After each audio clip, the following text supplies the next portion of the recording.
Part 7 of the Shergold Weir report. Let's continue. Hello everyone, welcome back to part 7 of the report. We're going to continue right on with the recommendations, so we're up to number 13, responsibility of design practitioners. And as an architect, this is going to be an interesting one for me. The problem identified. The adequacy of documentation prepared and approved as part of the building approvals process is often poor. The tendency for inadequate documentation to be prepared and accepted by building surveyors at the building approval stage has increased, in part because of owners and developers endeavoring to minimize costs on documentation. This issue needs to be addressed as a matter of priority. Now, inserting my commentary on this aspect, I have dealt with this throughout the years of running my own practice, where clients have essentially saw fit to remove parts of the documentation scope that you're going to provide, and then, weeks, months later, the builder will ring you up and say, where's this part of the documentation? There you go. So, yes, this needs to be addressed, and this is the reason: reduced costs. So, going back to the report. Documentation to support applications for building approval is prepared by various practitioners, including architects, designers, draftspersons, engineers, builders, and owner builders. There is no nationally consistent registration of design professionals. In some jurisdictions, the preparation of performance solutions must be done by prescribed registered practitioners, but in most, there are no express restrictions on who can prepare a performance solution. Very few jurisdictions expressly state in their legislation that the duty of the designer is to prepare documentation that demonstrates that the proposed building will comply with the NCC. Schemes regulating architects do not expressly require the architect to prepare documentation which demonstrates that the proposed building will comply with the NCC. Interjecting my own commentary here, one thing we started doing when we started our practice was just to do a set of drawings showing compliance with the Disability Discrimination Act, access path and those type of drawings, to make it easier for the certifier to approve it. Sometimes they wouldn't even look at it, So, back to the report. Poor quality documentation leads to builders improvising or making decisions which may not be compliant with the NCC. Performance solutions can, in some instances, be post facto rationalizations intended to address design that is not in accordance with the NCC requirements. Inadequate documentation can also result in hidden costs or allow builders to cut costs without the owners being aware of it. The integrity of documentation for future use is also compromised when the approval documents do not reflect the as-built building, or when they contain insufficient detail to properly inform building risk and maintenance requirements. Recommendation 13 is that each jurisdiction requires building approval documentation to be prepared by appropriate categories of registered practitioners, demonstrating that the proposed building complies with the National Construction Code. Now this, adding my commentary, this might be surprising to some viewers who are not experienced in the construction industry, who haven't worked in it. As someone who's worked in it, it is not surprising at all. And as an architect, our ability to financially provide adequate documentation with the fees that we get has just been diminished. You can't afford to do it, frankly, sometimes. So, implementing the recommendation, going back to the report. For some jurisdictions, this recommendation will present a significant shift in their regulatory systems, as they do not currently register all design practitioners and instead rely on the building surveyor to exercise a high level of discretion over the standard of design. In some jurisdictions, the building surveyor is able to participate in the design development and carries the responsibility for competent design. This approach is not consistent with recommendations 9, 10, and 11, and severely undermines the role of the surveyor as an independent certifier. Yes. At a minimum, this recommendation should be implemented in relation to building approvals for high-risk buildings, such as many commercial buildings. Each jurisdiction's legislation should expressly state that design documentation presented for building approval must adequately demonstrate compliance with the NCC, include any relevant certificates of conformity, accreditations, and other prescribed material, and require a declaration by each registered practitioner responsible that he or she reasonably believes the documentation demonstrates compliance with the NCC. This requirement should apply to the work of all registered architects, engineers, and designers. Now, stepping away from the report and adding some commentary to this, a story time. We had a project we did recently, and we were engaged to provide architectural services right from the beginning all the way through. What happened is there was a big hoo-ha and change with the government organization that ran it. They ran out of money. So we were essentially removed from the observation part during construction. So we weren't administering the contract, we were there to observe and record. So we were fired from that part of the scope. And then, months later after the building was completed, I received a little document from the builder asking me to sign, oh, just sign this, Florian, sign this. What the document was requesting was that I were to sign off that the as-built building conformed with the documentation that I'd prepared. Okay, they wanted me to sign that, having been fired from that part of the process where I couldn't even visit the site to observe it. So, what do you think I told them to do? Yes, told them to get stuffed. No chance of me taking that risk. But the thing is, that was requested by the certifier, and I couldn't communicate to the certifier that I refused to sign that. How do I know that someone else didn't just fraudulently sign it and send it to the certifier? So the system can fall down. So going back to the report, further observations. Such a declaration would not remove responsibility from the building surveyor to undertake a substantive review of the documentation. It is intended to clarify that designers are accountable for producing an adequate standard of documentation to support the building approval process. It should also assist designers and building surveyors to resist pressure from owners and builders to prepare less than bare minimum requirements. Okay, hopefully it would assist us, but we'll see. Some jurisdictions have already taken steps to develop checklists or practice notes on the documentation that must be included for building approval. Without clear guidance on the documentation required, there is a tendency for documentation to be limited as owners will prefer to reduce costs. And interjecting my commentary, this is why, as a registered architect or even a professional, having a fee guide that you can publish to consumers to say that this is the amount of fee in relation to your construction cost and the complexity of a building can aid them in ensuring that they're going to get documentation that meets the requirements they need to provide to get building approval. Okay, that's where I would argue for it. So stepping back into the report. Conversely, if the requirements are too high, there will be unnecessary costs imposed and initial approval may take longer. Owners might be tempted to avoid the building approvals process altogether. Design development needs to be allowed for during the construction process in order to accommodate innovation and flexibility.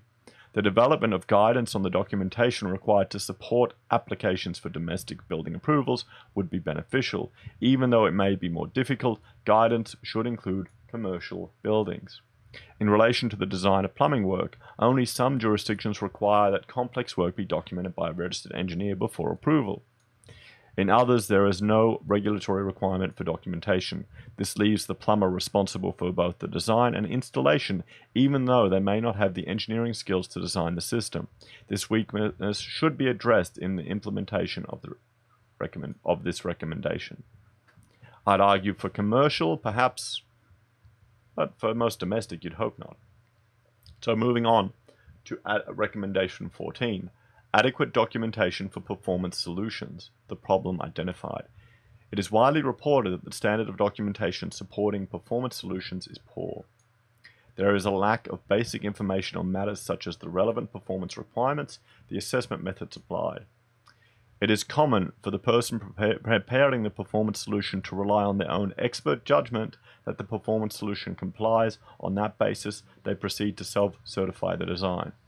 Performance solutions can, in some instances, be post facto rationalizations made to address design or construction that is not built in accordance with NCC requirements. So that is the turning the F up into a into a solution, as a commentary on that statement. I'm sure anyone in the game can appreciate that. This is not their purpose. Performance solutions require project stakeholders to collaborate and develop an agreed pathway. Each requires empirical analysis, modeling, and/or testing. So recommendation 14, that each jurisdiction sets out the information which must be included in performance solutions, specifying in occupancy certificates the circumstances in which performance solutions have been used and for what purpose.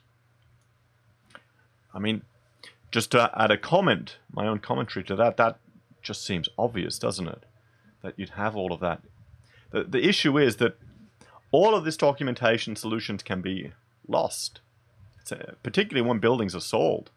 I wonder if they're going to do any commentary on the role of the conveyancing or changes to conveyancing legislation to make sure that this information is passed on, or that there's a record that this information wasn't able to be passed on. So going back to the report, implementing the recommendation, number 14, several jurisdictions already have legislation consistent with this recommendation. There should be a national best practice guide for documenting performance solutions that could be adopted by jurisdictions and given legislative force. So, recommendation 15, approval of performance solutions for constructed building work. And the problem that was identified, performance solutions are sometimes approved in relation to works that are non-compliant with deemed to satisfy provisions. This might occur where the builder has not followed documentation or when documentation has been lacking in detail. For example, performance solutions are currently being offered to justify combustible cladding remaining on buildings. Okay, just stepping away from the report, just think about that for a moment. Everything that we've read about performance solutions where people are using their own, here in element 14, relying on their own expert judgment, and now we're having performance solutions being put forward to justify keeping combustible cladding on buildings, and we've seen that there's potential for conflict of interest in some of these practices, and it costs a lot of money to remove cladding, so it doesn't take much for you to connect the dots, does it? Where there is a potential for great risk here. So stepping back in, where performance solutions are accepted for construction work on domestic buildings, the owner of the building may not know that this has occurred.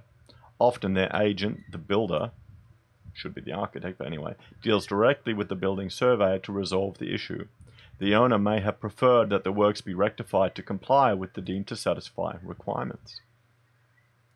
Performance solutions are an essential feature of the NCC, provided that the process for preparing and assessing the performance solution is sound and that third-party review is undertaken as appropriate.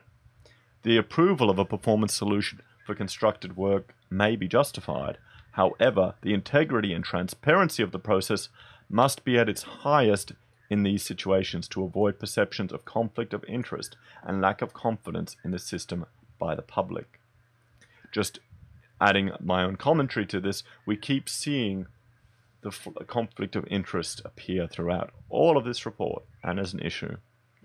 And as someone who's been involved in the profession, it is challenging to realize that making a particular decision could cost you a lot of money in future work. You've got to cop it. And you don't really get rewarded for that financially, for those responsibilities that you have to take on. So jumping back in, recommendation 15 is that each jurisdiction provides a transparent and robust process for the approval of performance solutions for constructed building work. Implementing the recommendation. It is important that the flexibility that is allowed through performance solutions be maintained. Yes, it is. However, There needs to be a transparent and robust process to understand the basis on which performance solutions have been established. Requirements should include that the documented performance solution refers to the fact that it was developed in relation to constructed building works and indicates the reason why the performance solution was sought for that work. That the building surveyor prepares a written statement of reasons for accepting a performance solution. That notification of the request for the approval of a performance solution and the outcome of that request be given to the owner. That the owner must consent or have an appeal right if they object to the use of the performance solution, and that the occupancy certificate lists all performance solutions relating to the work and the date of their approval. Further observation. In circumstances in which performance solutions are agreed retrospectively, the justification for third-party review is strong. This recommendation is related to Recommendation 17, in that retrospective performance solutions could be a trigger for the requirement of a third-party review. So, Recommendation 16, approval of documentation through the construction process. The problem that was identified. It is common for commercial buildings to be constructed under a design and construct contract, which means that limited documentation is prepared at the time building works commences. Now, just stepping away from the report and adding my own commentary to this, look at everything we've just read about poor quality documentation. And then here, they've identified the problem of design and construct, which explicitly has limited documentation. You'd be surprised, sometimes they only have documentation up to a basement, and they're building it while you're still documenting the rest of the building to get it done as fast as possible. You can imagine the complexities and issues that can arise from that. Stepping back in. Documentation is produced and developed throughout the project, allowing for innovation and flexibility and avoiding the need to amend detailed design documentation as decisions are made during the project. Even for domestic work, variations may occur as decisions are made during construction, particularly for renovations. It's unavoidable. Various industry bodies have reported that for commercial buildings, specialist practitioners may be engaged for complex design work early when detailed specifications have not yet been prepared. Often the design will contain assumptions or will later be qualified. Later, when products are specified, the original designer may not be consulted to consider their effect. This shortcoming has been reported in relation to the use of combustible cladding. Fire safety engineers are engaged to prepare a design early in the project when cladding materials have not yet been selected. Their design is subject to cladding being compliant with the NCC. Later, combustible cladding is chosen for the use, but there is no review of the fire engineering design. So just stepping out and dwelling on that example here. So you've got the fire engineer doing design, and they're just, in their design, it's based on the assumption that the cladding is compliant with the NCC. And then, of course, the cladding that isn't compliant with the requirements of the NCC is installed. Now, if they had been aware at that early stage when they did their initial design that a non-completing cladding were to be used on that building, they would have taken that into account and implemented processes in their design to deal with that risk. That's the whole power of these performance-based solutions. But the problem is, people are being cheap bastards, getting a design done, and then they're not going back to readdress the implications because they want to reduce their costs. Right there. Or they haven't given the engineers enough money to adequately provide for that, or they've removed it from the scope. That's what I'd be betting the carton on. So going back into the report. Similarly, architects and engineers that they may have been engaged early in a project to prepare initial documentation, but their engagement then ends. Detailed construction documentation is prepared by others who may not possess the relevant skills. When products specified are substituted, architects, engineers, and building surveyors may not be consulted. That's the checkout product specification price check. The building approval system in many jurisdictions do not adequately address a design and construct approach. Some systems have no clear requirement for building surveyors to approve design development and variations. Others have statutory controls but there is no auditing and enforcement to ensure they are being complied with. Some jurisdictions recognize the use of staged building approvals, but it is generally left to the discretion of the building surveyor to manage and document the stage process. That is this little point, recommendation 16, I think, highlights significant issues in our construction industry. Just this design and contract, the process that buildings are procured, highlights significant issues. So recommendation 16, that each jurisdiction provides for a building compliance process which incorporates clear obligations for the approval of amended documentation by the appointed building surveyor throughout the project. Implementing the recommendation. Design development, variations, and product substitutions should be approved by the building surveyor prior to associated work being carried out. Where a project involves stage building approval, the application for building approval should set out the proposed stages and the proposed design schedule. Notification points should be agreed to ensure that the design for each stage is properly documented and presented to the building surveyor for approval before any work for that stage commences. There should be offense provisions for builders who do not notify the building surveyor or provide necessary documentation in advance to building works progressing. Stepping out and adding my commentary to this, I can just see the poor building surveyors being pumped with very little time to approve these changes. Overnight, 1 or 2 days. The architect's pumped to prepare these changes really quick. I can see it happening. Stepping back in, further observation. In general, building surveyors need to insist on appropriate approval processes, variations. Sorry, I'm getting my phone call here. I'll turn that off. So, stepping back. Should have turned that to silence. So, further observations. In general, building surveyors need to insist on approving proposed variations before they are undertaken. If variations are discovered, building surveyors need to insist on being provided with explanatory documentation promptly. Building surveyors should have the competence to determine when variations and substitutions might adversely impact on earlier designs, and when an appropriate engineer or architect needs to be consulted before work proceeds further. Documentation lodged with the relevant government authority should reflect what is built rather than what was proposed to be built. That's a good point there. Implementation of this recommendation will be challenging. Oh yes, it will. It requires designers, building surveyors, and builders to work to properly document design and construction specification. This is the linchpin of best practice building approval system, and considerable effort will be required to effectively bring about systematic change in this area. Recommendation 17, independent third-party review. The problem identified. Building surveyors do not hold expertise in all aspects of building design. They often rely on engineers or other experts to design components of work. Where this occurs, the building surveyor will rely on the work of the engineer or expert as being compliant, and no substantive review will be undertaken.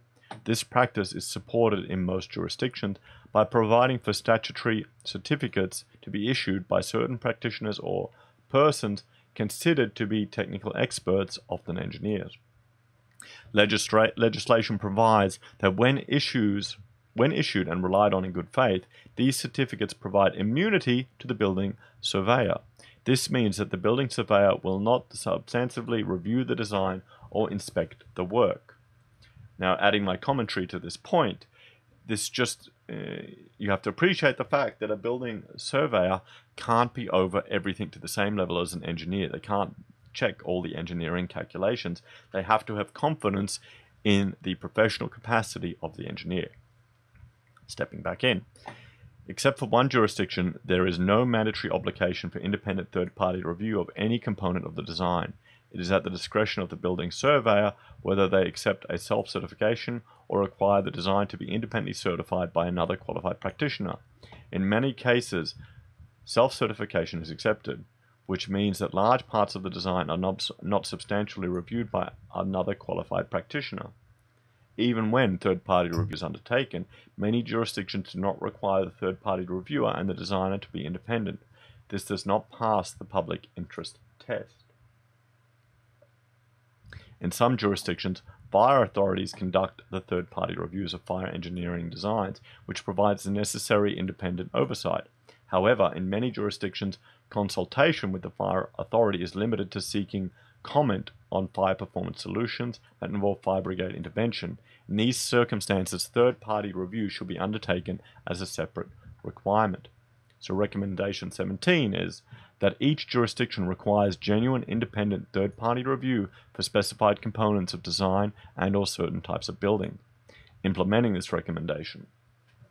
The concept underpinning this recommendation is that legislation will prescribe what types of design and/or buildings must be subject to independent third-party review. Depending on the level of risks, independence should be assured through one of the following mechanisms: the third-party review being conducted by a panel of experts sitting on a statutory body or panel, or the third-party review being appointed from a list of approved third-party reviewers with the process administered by government, or third-party review by other registered practitioners in appropriate categories of registration with independence based on guidance, for example, a code of conduct. So further observation. Many jurisdictions already make use of an expert technical panel. There is considerable merit in this approach. There may also be value in jurisdictions placing an express prohibition on building surveys assessing and approving performance solutions on fire safety performance requirements unless they hold the requisite qualifications in fire safety performance requirements, unless the design has been approved by their fire authority. So just adding my commentary to this, some certifiers will approve certain aspects of performance requirement, like maybe disability access, when it's outside their scope of expertise. This is where you need to get another expert in. And fire, yeah, definitely. So stepping back in, recommendation 18, mandatory inspections. The problem identified. All jurisdictions have building compliance and enforcement systems that provide for inspections of some type of building work during construction. The builder is required to notify the building surveyor or council once a prescribed stage is reached. This triggers as an inspection, or at least an opportunity for an inspection. There are significant differences across jurisdictions in the number of inspections required and the notification stages. In some jurisdictions, very few inspections occur, and for certain types of buildings, there are no inspections required at all. Inspections are carried out by a range of persons. Very few jurisdictions require registration of inspectors. It has been reported that some jurisdictions, inspections are carried out by builders or unqualified council officers who send photos of works to the building surveyor for review. Okay, let's just step out and dwell on that point. That's the iPhone site inspection. Okay, jumping back in. Increased requirements for inspections are necessary. Unfortunately, there are doubts about whether there are sufficient numbers of suitably qualified persons to conduct them. Reservations have been expressed about the conflict of interest that arise when private building surveyors who has certified the building documentation then inspects the building work. Some questions whether the inspections will be thorough and whether surveyors will be willing to act if they discover non-compliant building works. For commercial buildings, many jurisdictions leave it to the building surveyor to determine what inspections are appropriate. This makes it difficult for regulators to know what level of oversight is occurring and whether it is adequate. So recommendation is that each jurisdiction requires on-site inspections of building work at identified notification stages. So just stepping out. This should be surprising to a lot, would be, I imagine, surprising to a lot of consumers, particularly if you're buying an apartment, paying $1 million for it, that this doesn't exist. Stepping back in, implementing the recommendation. A mandatory inspections process must be supported by registration of inspectors and clear direction to building surveyors about what enforcement action is required to be taken when non-compliance is detected. The enforcement actions of building surveys need to be coordinated with the regulatory powers and functions of the state or territory government and local governments. Inspection stages need to be proportionate to risk. They should be aligned to checks of work involving structural elements and safety. They should also cover work which would be difficult to view at later stages, such as in situ reinforcement in footings and framework. Stepping out, look at what happened to Opal about their reinforcing positioning. Yes.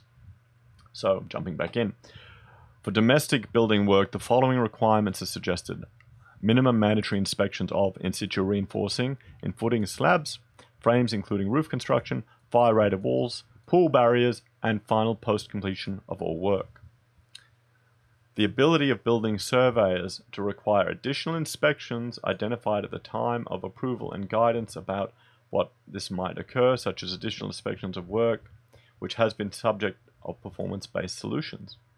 In addition, there could be a mandatory notification process where the building surveyor is notified at a defined stage of work, and the building surveyor applies a risk-based approach to determine whether to inspect these stages. And all on-site inspections should be carried out by or under the supervision of a registered surveyor or inspectors, or by under the supervision of registered engineers for prescribed types of work. For commercial building work, the following recommendations are suggested. Provide guidance which must be used by building surveyors to determine inspections required for commercial buildings. Ideally, a national guideline will be issued and called up in each jurisdiction's legislation as a code of conduct or the like, with which building surveyors must comply. It would require the surveyor to set out the inspections required at the time of the initial approval and to consult with engineers where appropriate inspection points. Some jurisdictions already develop guidance on these issues, which could be used to create a national document on best practice. And on-site inspections to be carried out by or under the supervision of building surveyors or inspectors, or by or under the supervision of registered engineers for prescribed type of work. Okay, recommendation 19, inspection and certification of fire safety installation. The problem identified. The use of performance solutions has led to fire safety systems becoming more complex in commercial buildings. Active fire protection systems are being favored over passive fire systems. Proper installation and maintenance of these systems is crucial to occupant safety. For commercial buildings, fire safety engineers are often engaged to prepare fire safety engineering designs, which include complex performance solutions on critical safety measures. Their involvement often ends in the project before product specification have been finalized, and this may affect their design. Until very recently, no jurisdiction required a registered fire engineer to inspect building work to ensure the fire engineering design has been constructed as intended. Now, let's just step away and think about that. Until very recently, no jurisdiction required a fire engineer to go and inspect the built work to ensure that it complies with their design. So that's fallen upon the certifier or the building surveyor. Do you think they have the adequate expertise to, approve that? Maybe for simple deemed to satisfy, rulebook solutions, but not for complex performance-based solutions. Not at all. Jumping back in. Fire safety system installers are not registered in most jurisdictions, but it is recommended that they be so. Recommendation 1.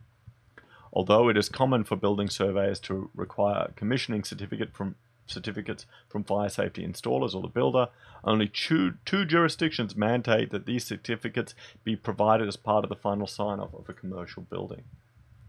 Controls required over the design, installation, and certification of fire safety systems in commercial buildings are not sufficiently strict. So recommendation 19 is that each jurisdiction requires registered fire safety practitioners to design, install, and certify the fire safety system necessary in commercial buildings. Implementing the recommendation. The requirements necessary to implement this recommendation would include mandatory certification of the testing and commissioning of fire safety systems by registered fire safety system practitioners To avoid any conflict of interest, the certification of testing and commissioning should not be performed by the system installer. Just stepping out. Look at this, another potential for conflict of interest. You can see this happening. Jumping back into the report. Where there are performance solutions on fire safety performance requirements, a registered fire engineer should be required to certify that the work complies with the fire safety engineering design. The registered fire engineer may need to inspect the building at various stages in order to be able to issue a final certificate. At the time that the fire safety engineer design is prepared, the building surveyor should be advised of the required notification stages for inspection by the fire engineer. Stepping out. This recommendation, I think, is probably one of the best here for ensuring health and safety of the people in these buildings, and it's shocking that it isn't required. I would argue, I would hope that most building surveyors, but I bet you they don't, would take it on their own initiative to insist that the fire engineer inspects the work that's been built to ensure it complies with their design, rather than just depending on the certificate issued from the installer, because there's a conflict of interest right there. You're essentially certifying your own work. Okay, jumping back in. Recommendation 20, a building manual for commercial buildings. The problem identified. The full set of final documents for a commercial building, which includes all relevant documents for the ongoing management of the building, is not usually collated and passed to the owner or subsequent purchasers. This makes it difficult for owners to verify how decisions were made and to adequately ensure the safety systems are properly maintained over the life of the building. Recommendation 20, that each jurisdiction requires that there be a comprehensive building manual for commercial buildings that should be lodged with the building owners and made available to successive purchasers of the building. Implementing the recommendation.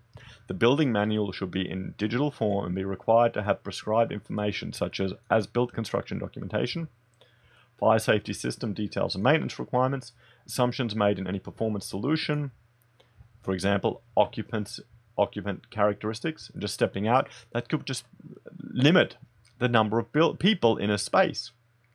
So you could have a performance solution based on a particular number of people in there, and then subsequent owners may not even be aware of that and may have too many people in the space, and that could have tremendous implications. It could mean that the performance solution may not work and people could die. Jumping back in.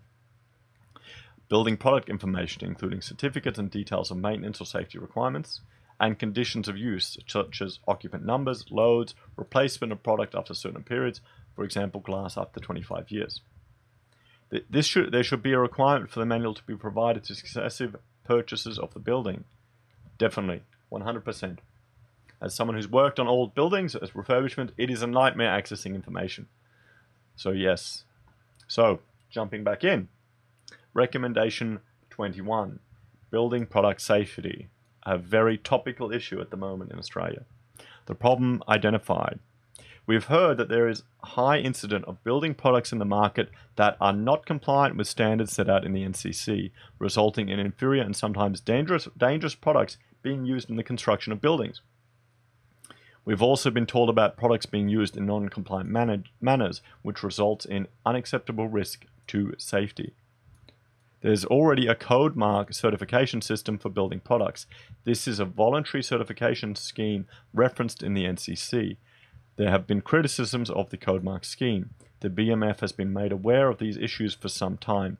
Indeed, it has already tasked the Australian Building Codes Board, the ABCB, with making recommendations to address shortcomings with the code mark system.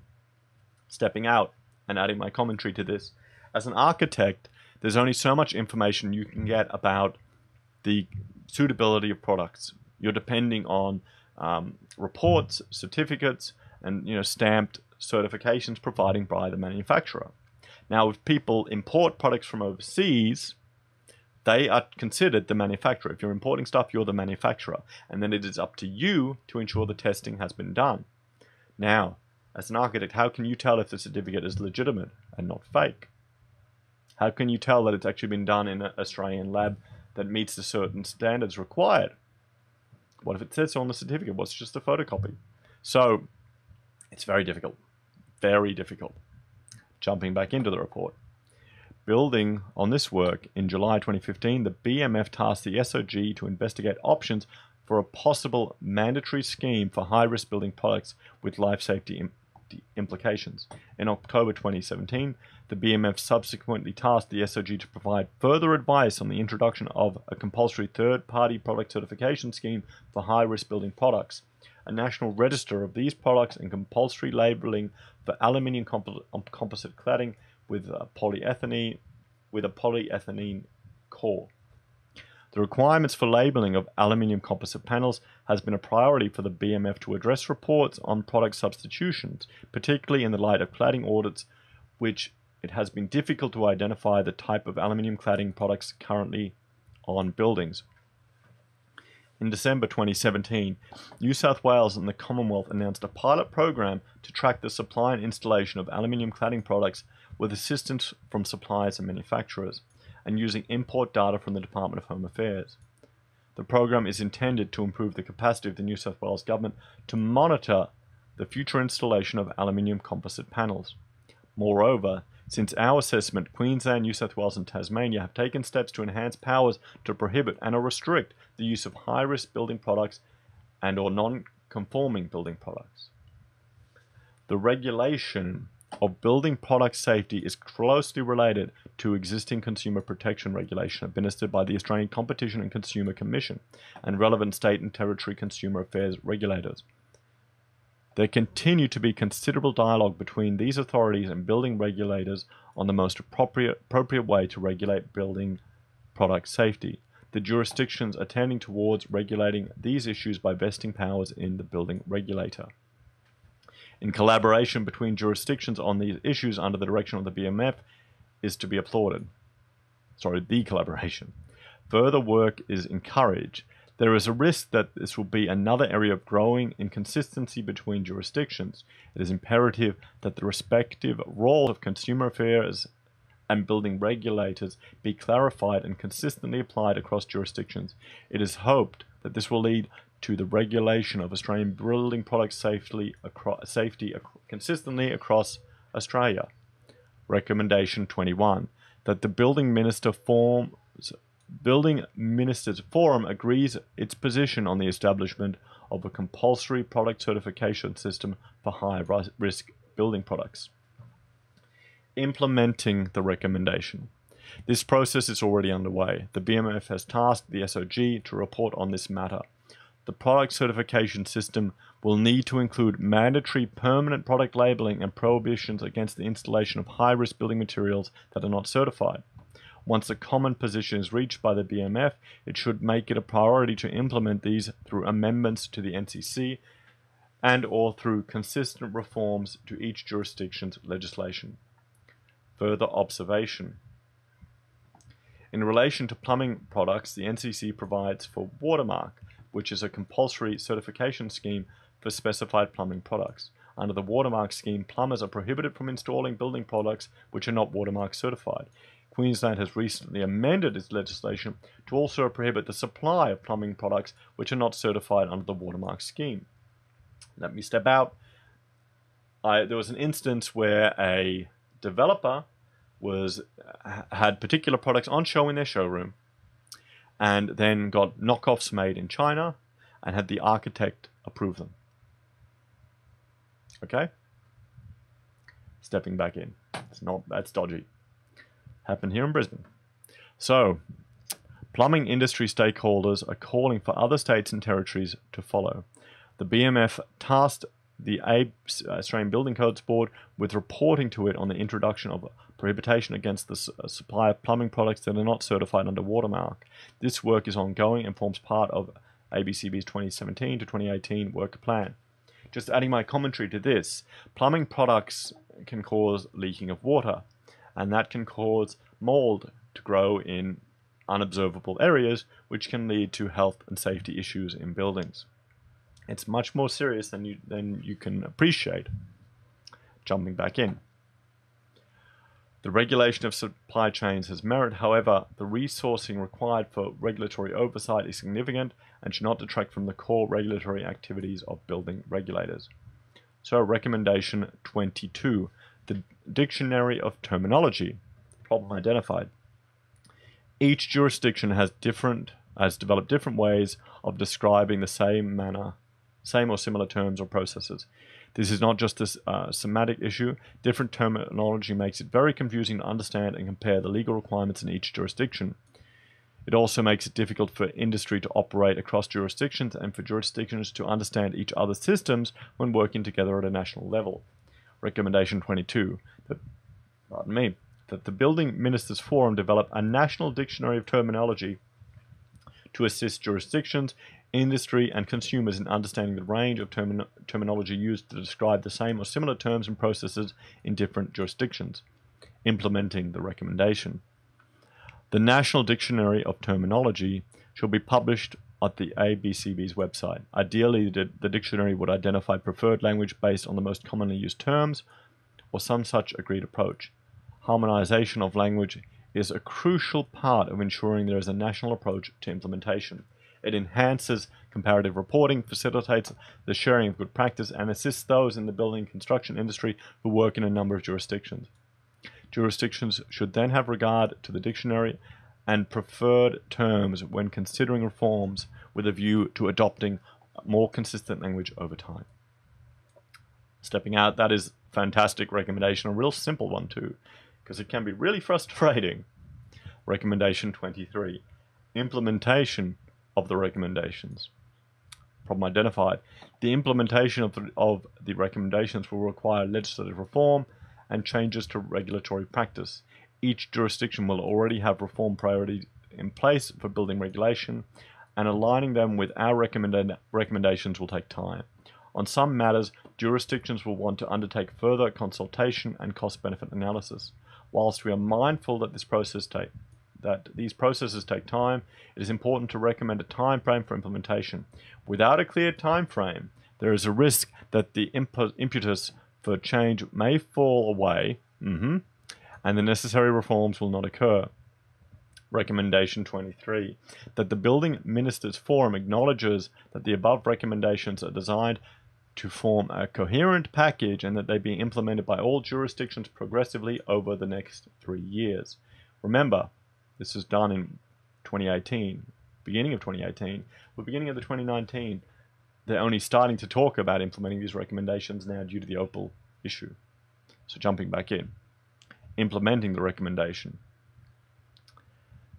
The recommendations have been designed to form a holistic and structured framework to improve compliance and enforcement systems of the NCC across the country. They form a coherent package. They would best be implemented in their entirety. As a first task, the BMF may wish to identify which recommendations to prioritize at a national level. Of course, every jurisdiction already meets some of these requirements, and thus each would have a different program of reform activity to achieve full implementation. Further observation. Feedback from jurisdictions has indicated that setting an implementation timetable is essential to ensuring that the recommendations are actioned in an expeditious manner. Most have agreed that a 3-year time frame is ambitious but possible. All have agreed that significant progress should be able to be made in this period. Implementation 24, an implementation plan. The problem identified. In a cross-jurisdiction exercise in which many senior officials and advisors have a wide range of policy and regulatory responsibilities, good intentions often falter. Actioning the recommendations will require ongoing and committed focus.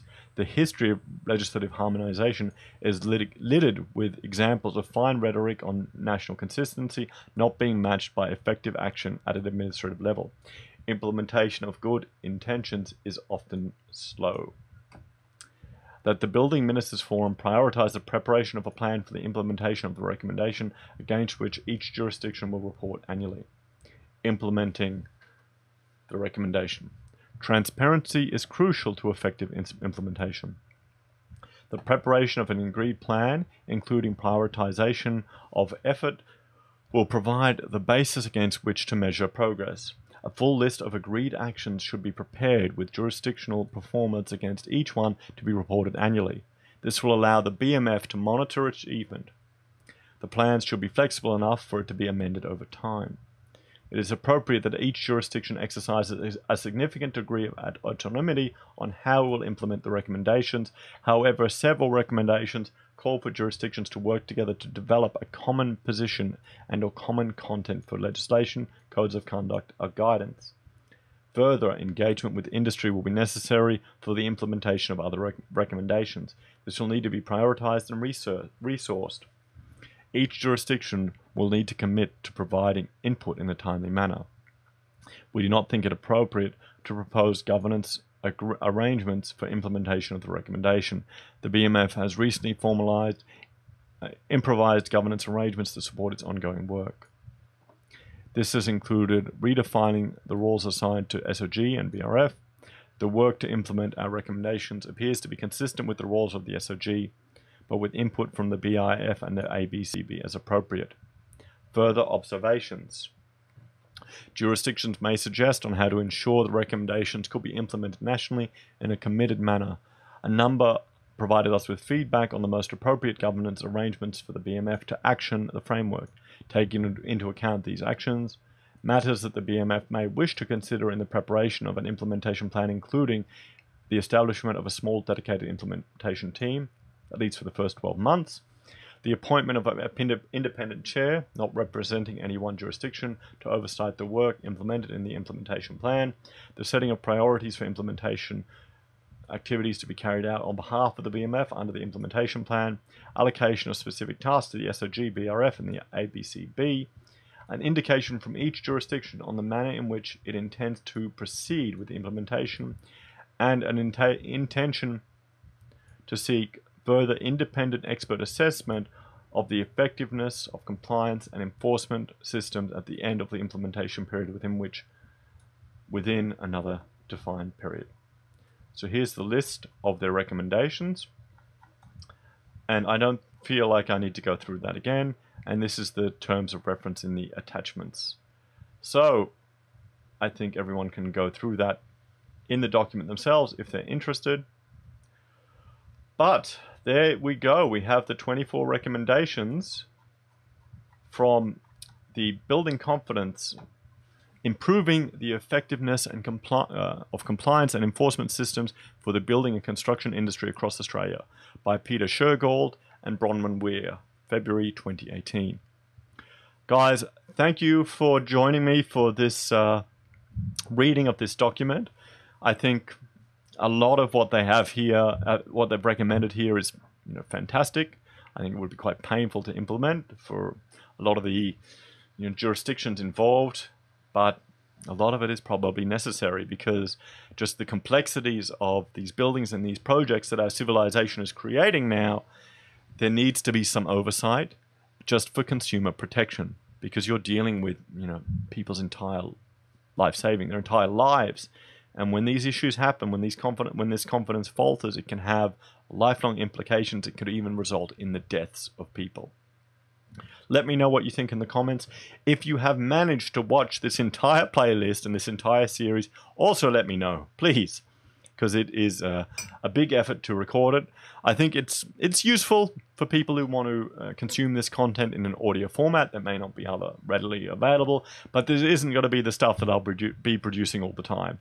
I'll get back to more interesting and topical topics right away. But thanks for joining me for this, and I will see you all again next time. Like, share, subscribe, ding the bell to see daily updates, and see you next time. Bye for now.